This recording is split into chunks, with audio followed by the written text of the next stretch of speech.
नमस्कार विद्यार्थी मित्रांनो, बुद्धिमत्ता चाचणी कूट प्रश्न या घटकाअंतर्गत आतापर्यंत आपण रंगीतील स्थान, दिशा हे उपघटक पाहिले. आज आपण पाहणार आहोत दिनदर्शिका भाग 1. दिनदर्शिका हा घटक मोठा असल्याने या घटकाचे आपण 2 भाग करणार आहोत आणि त्यानंतर यावरील प्रश्न कसे सोडवायचे हे पाहणार आहोत. दिनदर्शिका या घटकावरील प्रश्न सोडवताना त्याचा अभ्यास करत असताना ठराविक गोष्टी आपल्याला माहीत असलं पाहिजे. त्यासाठी सामान्य वर्ष आणि लीप वर्ष यांच्यामध्ये नेमका काय बदल असतो हे आता आपण या ठिकाणी पाहणार आहोत. हे पाहणं गरजेचं आहे. सामान्य वर्षामध्ये असे कोणती सामान्य वर्ष असतात 4 ने भाग जात नाही, 4 ने भाग न जाणारी ही सामान्य वर्ष असतात की त्या वर्षाला 4 ने भाग जात नाही. उदाहरणार्थ 2009 घेतलं तर या 2009 या सालाला 4 ने भाग जात नाही, म्हणून हे सामान्य वर्ष आहे. तर लीप वर्षामध्ये काय असतं 4 ने भाग जाणारे, 4 ने भाग जाणारे हे लीप वर्ष असतं. उदाहरणार्थ 2004 याला 4 ने भाग जातो, म्हणून हे लीप वर्ष आहे. जर हेच शतक वर्ष असेल तर शतक वर्षाला मात्र 400 ने भाग द्यावा लागतो. शतक वर्षाला 400 ने भाग देणे. जर 400 ने पूर्ण भाग गेला तर ते लीप वर्ष असते, 400 ने भाग गेला नाही तर ते लीप वर्ष नसते. सामान्य वर्षांमध्ये 365 दिवस असतात. एकूण दिवस किती असतात 365. तर लीप वर्षामध्ये 366 दिवस असतात. कायम लक्षात ठेवायचं, लीप वर्षामध्ये 366 दिवस असतात, सामान्य वर्षामध्ये 365 दिवस असतात. सामान्य वर्षांमध्ये फेब्रुवारी जो महिना आहे तो 28 दिवसांचा असतो. तेच लीप वर्षामध्ये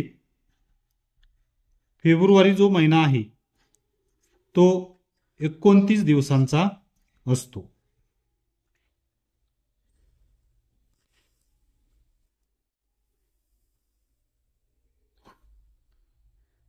यानंतर सामान्य वर्षांमध्ये 52 आठवडे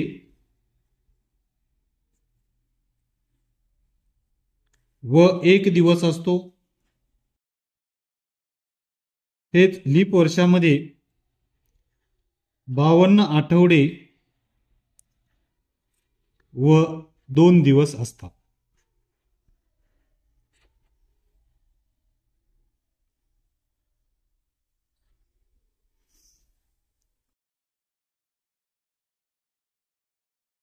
सामान्य वर्षामध्ये 1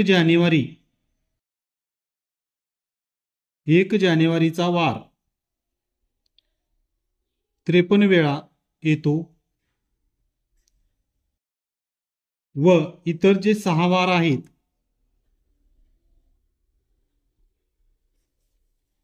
इतर 6 वार हे 52 वेळा येतात. तेच लीप वर्षामध्ये 1 व 2 जानेवारी हे जे वार आहे हे 53 वेळा येतात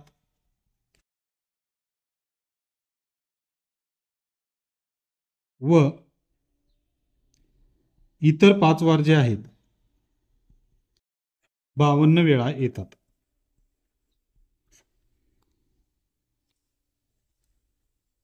सामान्य वर्षामध्ये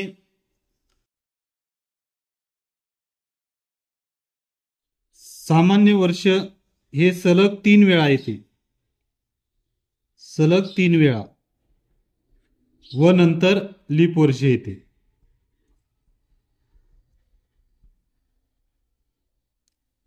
म्हणजे उदाहरणार्थ बघा, 2009, 2010, 2011, 2012 हे जर सलग घेतलं तर 2009, 2010, 2011 ही लीप वर्ष नाही, ही सामान्य वर्ष आहेत. पण सलग 3 वेळा सामान्य वर्ष आल्यावर चौथ्या वेळा काय होतं, लीप वर्ष येतं. लीप वर्ष दर 4 वर्षांनी काय होतं, येतं. 2 लीप वर्षामध्ये 3 सामान्य वर्ष असतात. उदाहरणार्थ 2004 लीप वर्ष, त्यानंतर 2005, 2006 आणि 2007 ही 3 सामान्य वर्ष असतात. आणि त्यानंतर 2008 हे लीप वर्ष आहे.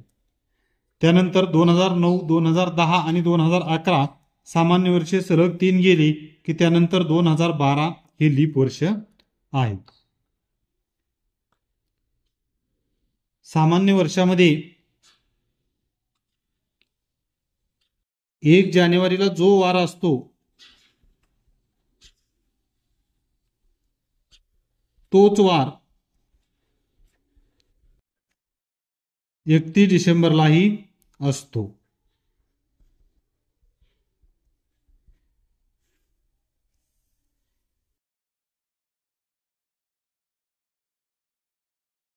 आणि म्हणजे याच्यामध्ये काय होतं, वर्षाची सुरुवात 1 जानेवारीला जो वार आहे तोच वार 31 डिसेंबरला, म्हणजे वर्षाची सुरुवात आणि शेवट हे काय होतात, एकाच वाराने होतात. तसं लीप वर्षामध्ये 1 जानेवारीचा वार म्हणजे 1 जानेवारीला जो वार असेल त्याच्या पुढचा वार 31 डिसेंबरला असतो. त्याच्या पुढचा वार कधी असतो, 31 डिसेंबर. म्हणजे वर्षाची सुरुवात ज्या वारानं झाली त्याच्या पुढच्या वारानं वर्षाचा काय होतो, शेवट होतो. म्हणजे 1 जानेवारी 2012ला पहा सोमवार होता, तेच 31 डिसेंबर 2012ला मंगळवार होता. या पद्धतीने सामान्य वर्षामध्ये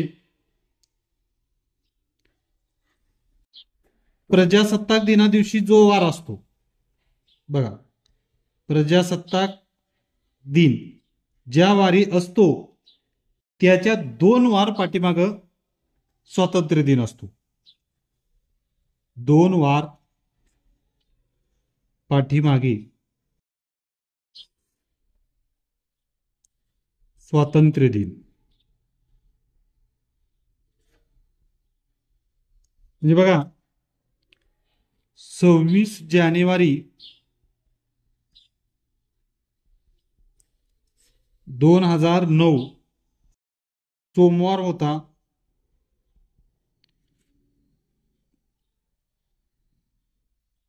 आणि त्याच वर्षी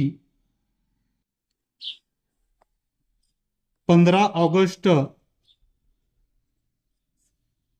2009 या दिवशी सोमवारच्या पाठीमागं 2 वार जायचं, म्हणजे रविवार शनिवार होता.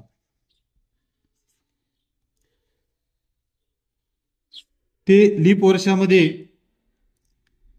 प्रजासत्ताक दिन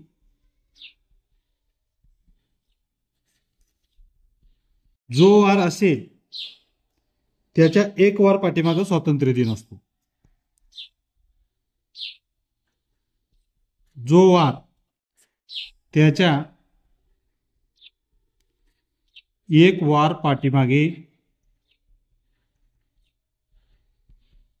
स्वातंत्र्य दिन.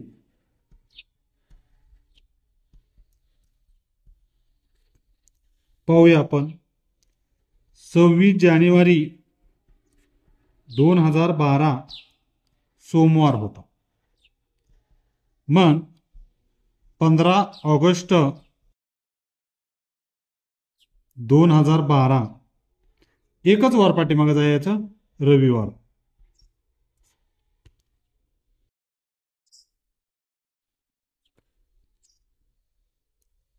या सामान्य वर्षामध्ये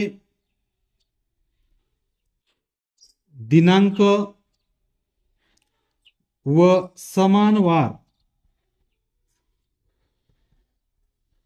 असलेले महिने पाहूया.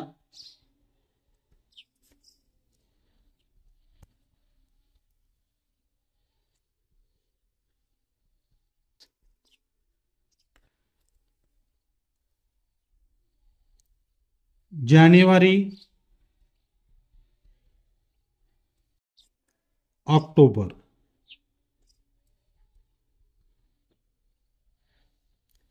फेब्रुवारी, मार्च, नोव्हेंबर,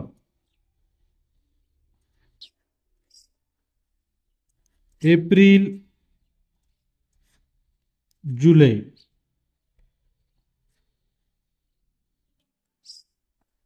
सप्टेंबर, डिसेंबर.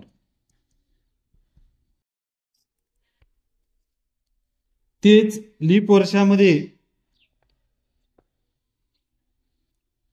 दिनांक व वार समान असलेले महिने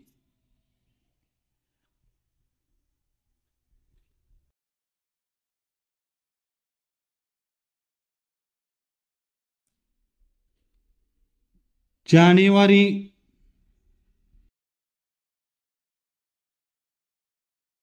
एप्रिल, जुलै, फेब्रुवारी,